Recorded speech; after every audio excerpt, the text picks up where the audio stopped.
Bonjour à tous, on retrouve l'hippodrome de Deauville ce vendredi pour une nouvelle émission Quintet Flash et c'est un Quintet Plus dans le prix de Belém, un handicap pour chevaux âgés de 4 ans et plus.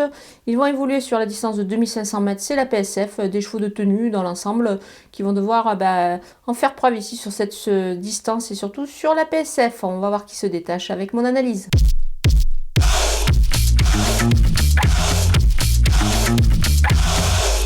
On attaque avec mes bases et le numéro 7, Hollywood Africans. Il vient de bien courir, c'était lors de sa dernière sortie. Deuxième du Quintet Plus, qui pour moi, le Quintet Plus référence, est celui du 5 janvier dernier ici. Il a effacé ainsi une série d'échecs. Moi j'aime bien cette performance, je pense qu'il devrait pouvoir confirmer ici, il devrait encore se montrer à son avantage. Le numéro 2, Ideal King, pénalisé, alors certes de 3 kg sur sa victoire dans cette épreuve référence, demeure cependant compétitif pour moi. Je pense qu'il va encore jouer les premiers rôles. Le numéro 6, Flatten the Curve, on ne le présente plus ce cheval-là. C'est vraiment une véritable rente à ce niveau de la compétition. Maintenant, c'est un cheval qui ne gagne pas souvent. Donc c'est pour cette raison que je l'ai glissé un petit peu plus bas en dessous des deux autres. Voilà, pour moi, il sera encore dans le coup, mais pour la victoire, ça s'annonce encore un peu compliqué pour lui. Les opposants avec le numéro 10, Russian Twist, il a beaucoup de tenue, il se montre performant sur cette surface. Pour moi, il fait partie des chances régulières. Le numéro 13, Pieter de Houche, récent lauréat sur cette piste, il aborde désormais son handicap, évidemment, avec une pénalisation au poids, mais je pense qu'il peut avoir encore son mot à dire. Le numéro 9, Angtot, il a gagné la deuxième épreuve du Quintet Plus le 5 janvier dernier.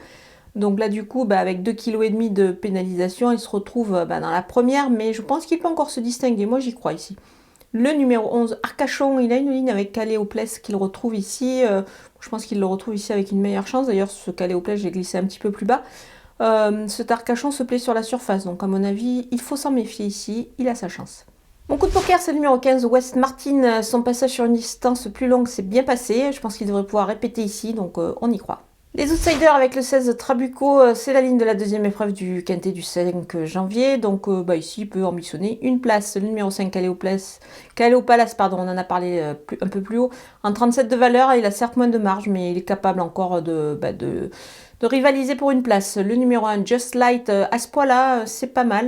Il avait pas mal couru dans le Quintet du 5 janvier, donc attention à lui. Le numéro 8, Bazoc, elle se plaît sur ce genre de distance. Donc moi, je m'en méfie un petit peu. Elle peut pourquoi pas se glisser à l'arrivée, c'est pas mal. Le numéro 14, Yurok, il a beaucoup d'expérience. Il est monté ici par Maxime Guyon, ça fait pas mal de choses pour lui. Donc du coup, à ce poids-là, c'est une possibilité pour une place. Le numéro 4, Jet 7, vient d'effectuer une rentrée, c'était pour son nouvel entourage. C'est plutôt intéressant, il devrait progresser là-dessus, mais bon, on le verra plutôt en fin de combinaison. On termine avec les délaissés et le numéro 12, Lanfsaudur Island. La distance est plus longue cette fois pour elle, donc pas d'emballement ici. Le numéro 3, Srifrol on Green, sa valeur est en baisse suite à ses échecs, mais il doit surtout rassurer, je vais m'en passer. Voilà, on a vu un petit peu tous les partants de ce Quintet Plus de Deauville. Je vous laisse avec ma sélection et mes conseils de jeu.